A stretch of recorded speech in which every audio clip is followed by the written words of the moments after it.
isso aí, gente. Bom dia. Nós aqui do Sentido da Vida estamos dando início a mais um programa que realmente promete ser muito especial. E nós entendemos que Deus tem propósitos em nossas vidas. E a vida só tem sentido quando nós encontramos Deus. Eu sou Paulo Santana, estarei com você aqui nesses minutos conversando com uma grande amiga, conversando com Juliana Leal. Juliana é psicóloga e ela pode nos ajudar aqui em algumas coisas. E nós vamos trabalhar hoje aqui com a questão dos estados emocionais que geram doença e geram dificuldade nos relacionamentos interpessoais. Juliana Leal, seja bem-vinda ao Sentido da Vida. Bom tê-la aqui conosco. Um prazer todo meu, eu que agradeço, pastor, pela confiança. E estamos aí mesmo para poder conversar um pouco sobre esse assunto que é tão importante, né? E que aflige tantas pessoas hoje, né? No Brasil inteiro e no mundo. É isso mesmo, Ju. Juliana é membro da Igreja Presbiteriana Memorial, psicóloga clínica e organizacional, professora de pós-graduação da Unipac, doutoranda em psicologia pela Universidade de El Salvador, na Argentina, ABS-AS. E a Juliana, aqui de Governador Valadares, certamente tem muito a contribuir com todos os nossos telespectadores para ver como essa questão dos estados emocionais que podem nos afetar, que afetam o nosso relacionamento com Deus, podem ser bons, podem ser negativos, mas para início de conversa, Juliana, o que são os estados emocionais? Bom, quando a gente fala, pastor, em estados emocionais, a gente fala não de um estado agora, momentâneo, mas de um construto, de uma coisa dinâmica que vai acontecendo todos os dias, né? A gente pode dizer, por exemplo, que a pessoa está com raiva, mas é um momento, não é só do momento, podemos dizer que é o estado emocional só de raiva naquele momento. Mas se toda vez, por exemplo, que a pessoa olha para uma determinada pessoa e esta pessoa lhe traz um sentimento de raiva, aí sim nós podemos dizer que foi construído um estado emocional de raiva mediante uma situação determinada com aquela pessoa que foi construindo ao longo do tempo, né? Então nós podemos dizer que os estados emocionais são coisas que vão acontecendo no dia a dia, vai construindo nas pessoas algumas rigidezes, né? Vamos dizer assim, que vão trazendo com que as pessoas se comportem de maneira inadequada ou adequada em determinada situação, né? Então nós temos estados emocionais de raiva, angústia e medo, ansiedade, estresse, confiança e falta de confiança, né?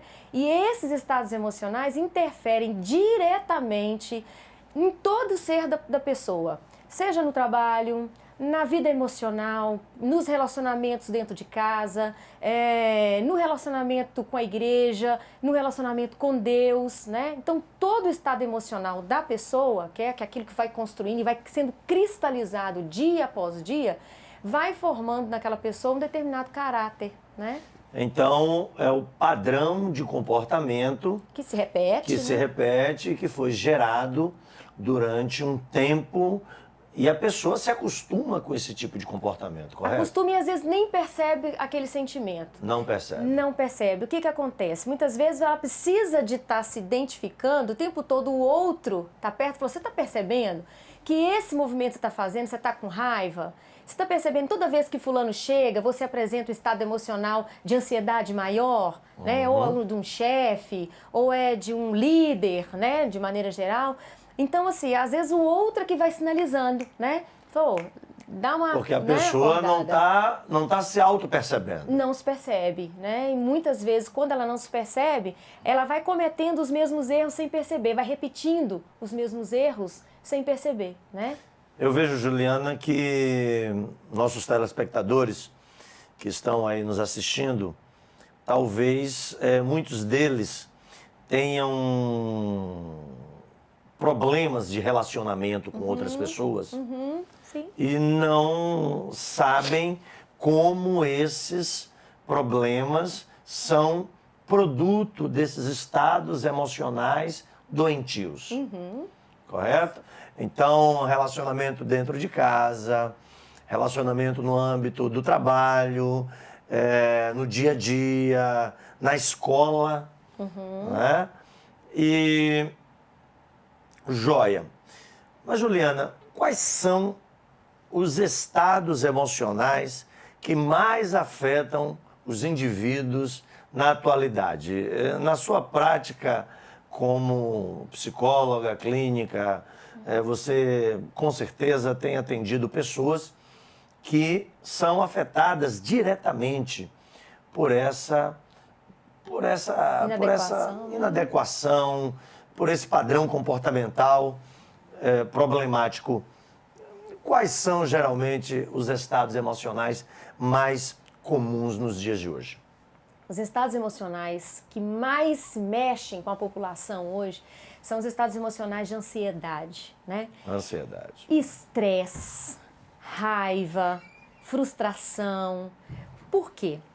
Por exemplo, a ansiedade é um estado emocional que as pessoas costumam falar: nossa, tô ansioso. Aí come porque tá ansioso, para de comer porque tá ansioso, trabalha mais porque está ansioso, né? Ou trabalha menos porque não consegue organizar a vida porque está ansioso. Então, por exemplo, nós falamos de estados emocionais de ansiedade, a gente está falando diretamente ligado a quê? O que a pessoa precisa entender e perceber o que está fazendo com que ela sinta ansiosa, né?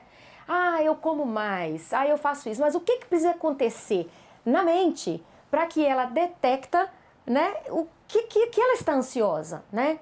Ou seja, porque você está... geralmente a ansiedade está ligada a alguma coisa que vai acontecer. Então está sempre ligado ao futuro, né? Então o futuro é uma coisa que não é certa e nem sabida, né? Correto. Então, quanto mais incerto e não sabido, aumenta maior o estado emocional do medo. Entendo. Né? Então, ou seja, a ansiedade está sempre ligada ao futuro. No passado não existe ansiedade.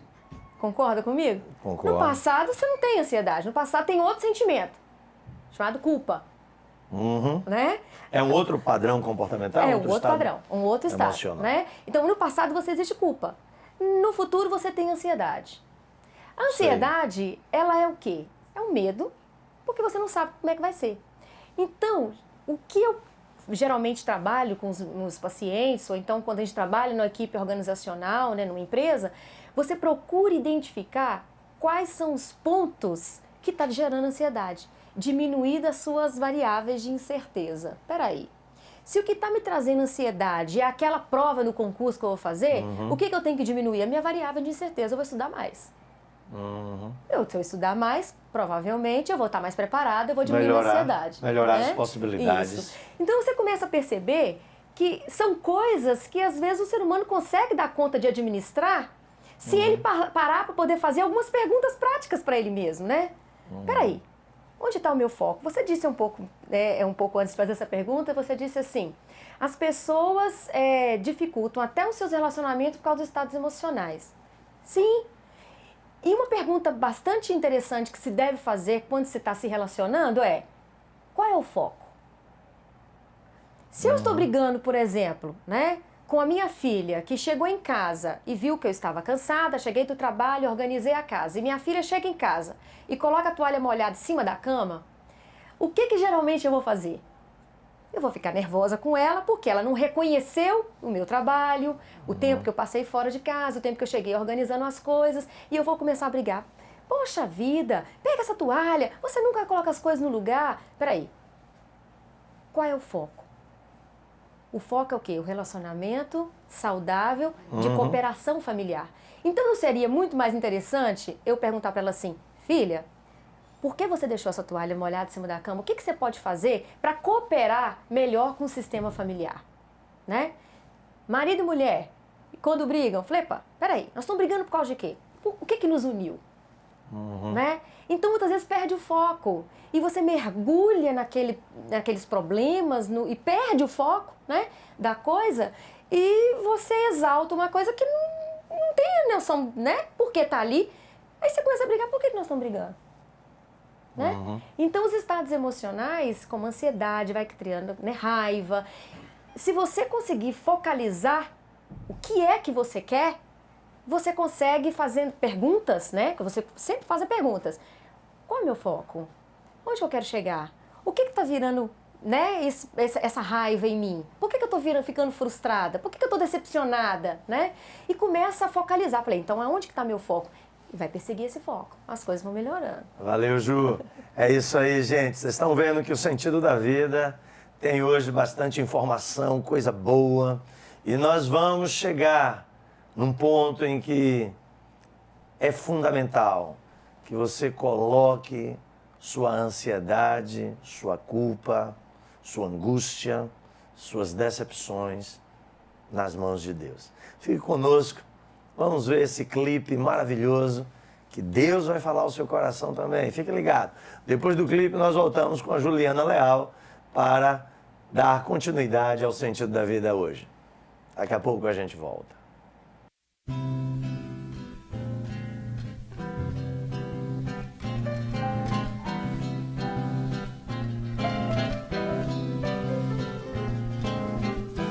Nunca menospreze uma semente, não despreze o impulso criador. Olhe, prove, ouça, cheire, tente, como um curioso beija-flor. Não rejeite os tímidos começos, eles também rumam aos finais. A deselegância dos tropeços move a contradança dos casais. Deixe-se levar pelo amor, pelo amor. Deixe-se molhar pelo mar, pelo mar. Deixe o sol tocar sua dor, sua dor. Deixe a luz do sol consolar. Deixe-se levar pelo amor, pelo amor. Deixe-se molhar pelo mar, pelo mar. Deixe o sol tocar sua dor, sua dor. Deixe a luz do sol consolar. Vejo o brilho frágil de uma estrela. Ela inspira múltiplas canções em seus filamentos de centelha. Podem se esconder constelações. Baile no compasso das palavras. Salte sobre as linhas das tensões. Sente-se à beira das calçadas. Cante ao som dos velhos violões. Deixe-se levar pelo amor, pelo amor. Deixe-se molhar pelo mar, pelo mar. Deixe o sol tocar sua dor, sua dor. Deixe a luz do sol consolar. Deixe-se levar pelo amor, pelo amor. Deixe-se molhar pelo mar, pelo mar. Deixe o sol tocar sua dor, sua dor. Deixe a luz do sol consolar. Estamos de volta com o Sentido da Vida, hoje de maneira especial, tratando dos estados emocionais. E para isso, está conosco aqui a psicóloga Juliana Leal, que tem nos ajudado a pensar muito sobre os estados emocionais de nossa alma. Estados emocionais que muitas vezes geram doença, geram problemas relacionais graves e que podem afetar tremendamente a nossa relação com Deus. Juliana, como que os estados emocionais afetam a nossa relação com Deus? Bom, os estados emocionais, eles servem como indicadores. São sinalizadores que vão dizer assim, opa, o que é que eu estou fazendo? Aonde que eu tenho que ir? Aonde eu preciso mudar? Onde que eu tenho que mexer? Então, todo sinalizador, eu vou dizer assim que eu não acho que é uma coisa que é ruim.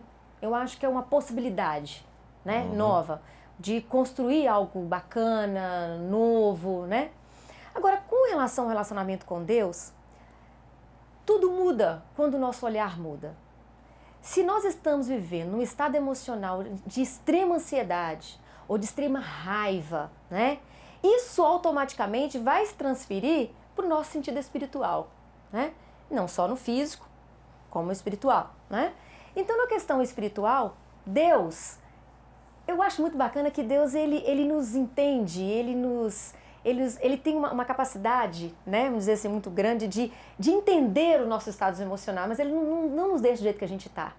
Então, nesses estados, eles vão interferir de forma que você vai, da mesma forma que você se relaciona com o outro, marido, filhos, chefe, colegas de trabalho, membros da sociedade que você frequenta, religiosa ou não, você vai estar transferindo a mesma coisa para Deus e você vai cobrar de Deus a mesma coisa que você cobra dos outros, né?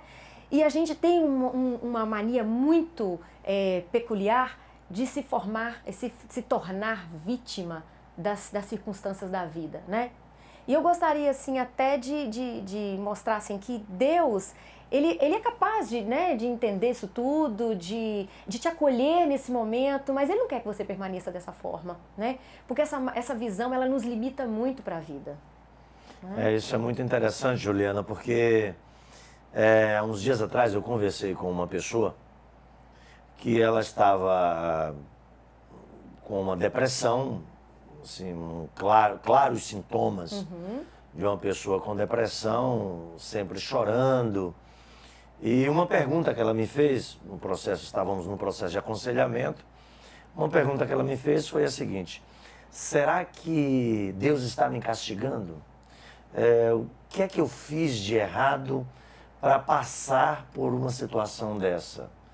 Né? Quer dizer, ela está colocando para Deus,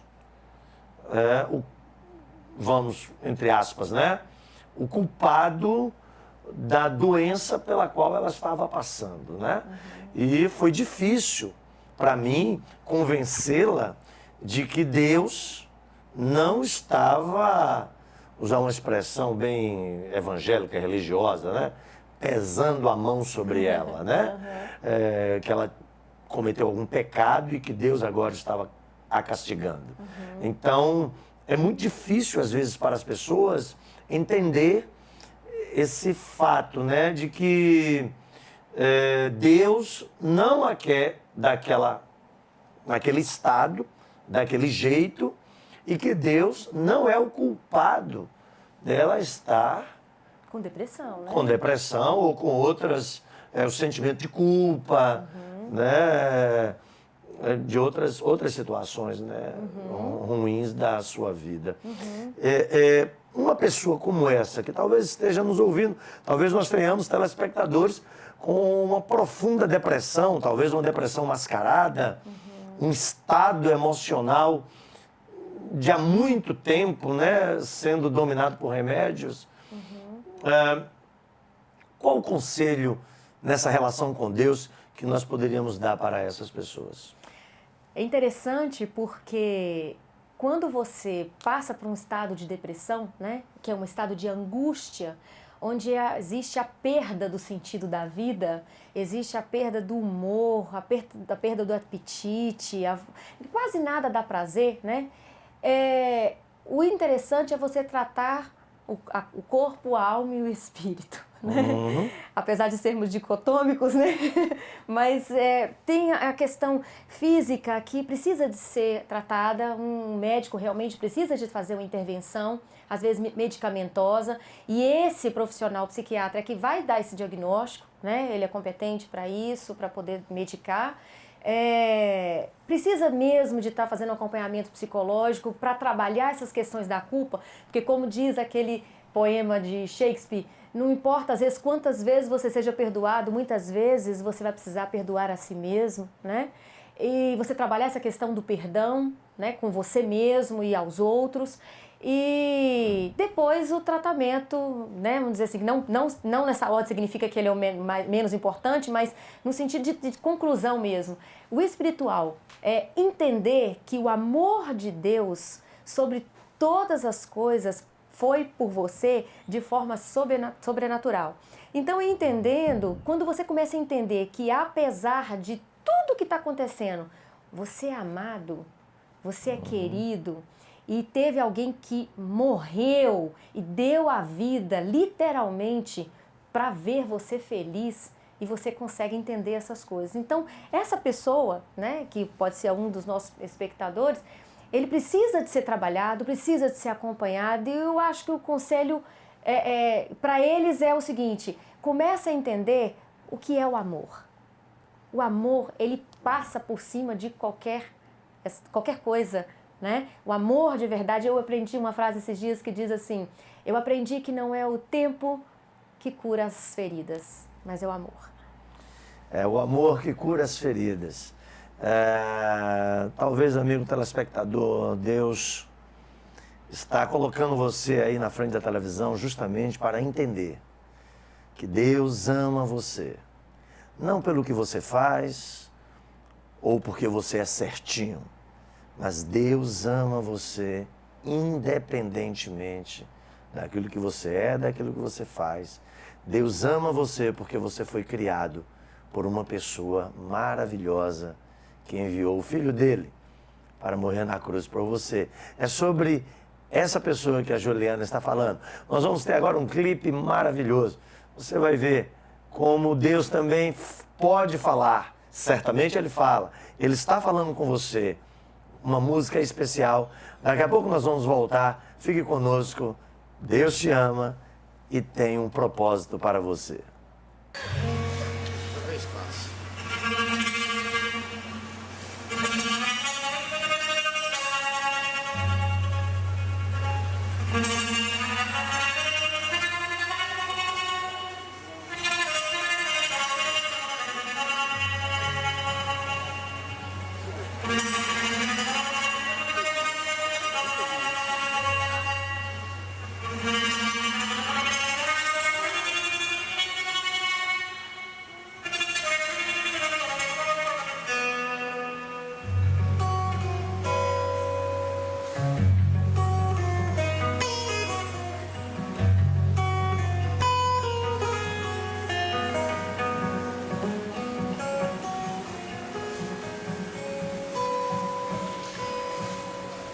Molda-me, Senhor, com tuas próprias mãos.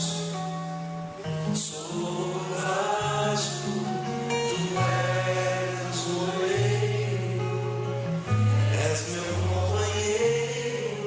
Vocês já conheciam, né? Molda-me, Senhor, com tuas próprias mãos.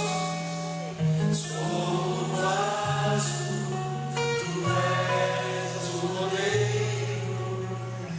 és meu companheiro,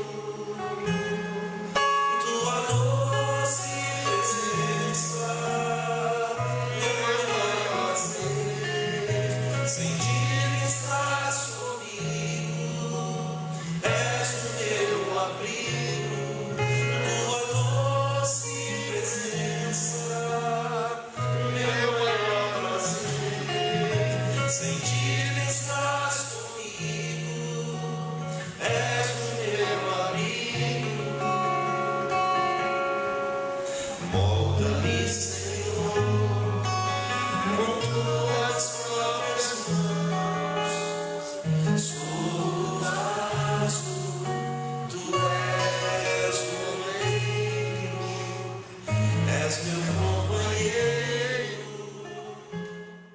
Estamos de volta com o Sentido da Vida e nesse último bloco nós queremos finalizar a entrevista aqui com a Juliana Leal, a nossa psicóloga, tem nos trazido assim uma palavra muito legal. Juliana, fala aí, qual o papel da pessoa quando ela identifica um estado emocional doentio? Talvez aí você, telespectador, esteja esperando essa resposta. O que é que a pessoa tem que fazer na hora que ela identifica um estado emocional complicado? O que a pessoa precisa entender é que ela não consegue controlar quase nada na vida. A gente não tem controle sobre quase nada e o grande problema a gente acha que a gente tem. E quando perde o controle, você acha que você falhou, né? E na verdade você quase não controla muitas coisas. A única coisa praticamente que você controla na vida é o seu fazer. É aquilo que você faz, é a forma como você atua mediante uma situação. Já dizia um pastor amigo meu que falava: o que adianta, né, o que as pessoas fizeram com você?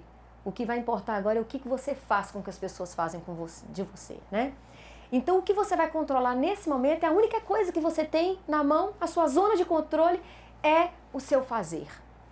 Então eu vou usar uma analogia que eu ouvi há pouco tempo numa pregação, que a pessoa usou uma cadeira de balanço para explicar a situação de uma pessoa que encontra no estado emocional de vítima, né? De sofredora, de doente emocionalmente. Então, ou seja, ela senta numa cadeira de balanço e ela começa a fazer aquele esforço. Aquilo cansa. Com o tempo você vai fazendo aquele esforço, aquilo vai te cansando. Mas você está fazendo esforço, não está? Ninguém gosta de mim, olha o que fizeram comigo, olha como que eu vou sair dessa situação, né? Então é um esforço muito grande que você faz, porém, na cadeira de balanço, você não sai do lugar. Permanece naquele estado. Então é uma canseira que você tem, que você não movimenta, né? Então a única coisa que você pode fazer é a sua atitude. Então você aprender a controlar, focar, fazer perguntas para você. Como eu vou fazer para me livrar dessa culpa? Como eu vou fazer para eu livrar-me desse problema, dessa situação que tanto me aflige? Né? Como? Perguntas. E ela vai traçar para elas metas, alvos, né? E como que ela pode fazer para curar? Procurar um médico, procurar um psicólogo, mudar de comportamento, de pensamento e entender que o amor de Deus por ela é muito maior do que o problema dela. Né? Que joia, Juliana. É isso aí. Amigo telespectador, como está a sua vida?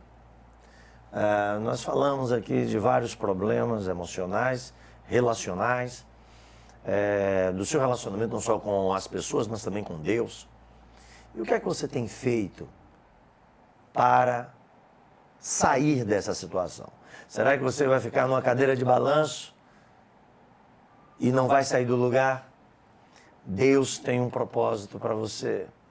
Se levante, tome postura, saiba, não se esqueça do conselho da Juliana. Você pode fazer alguma coisa. E a melhor coisa que você pode fazer é se entregar para Deus de todo o coração. É isso aí, Juliana, muito obrigado pela sua presença aqui no Sentido da Vida, no canal da Super ITV. É uma alegria, você vai voltar aqui outras vezes. Mas, Juliana, valeu, muito obrigado. Suas últimas palavras aí para os nossos telespectadores. Eu que agradeço a atenção de vocês e eu desejo do meu coração que você saia desse estado emocional e que você avance para algo melhor que Deus tem para você, para uma atitude de fé, de pensamento de guerreiro, uma mudança de mente, para que você entenda que somente o guerreiro conquista a terra prometida. A mente de escravo, de sofredor, não chega lá. Ele morre no deserto.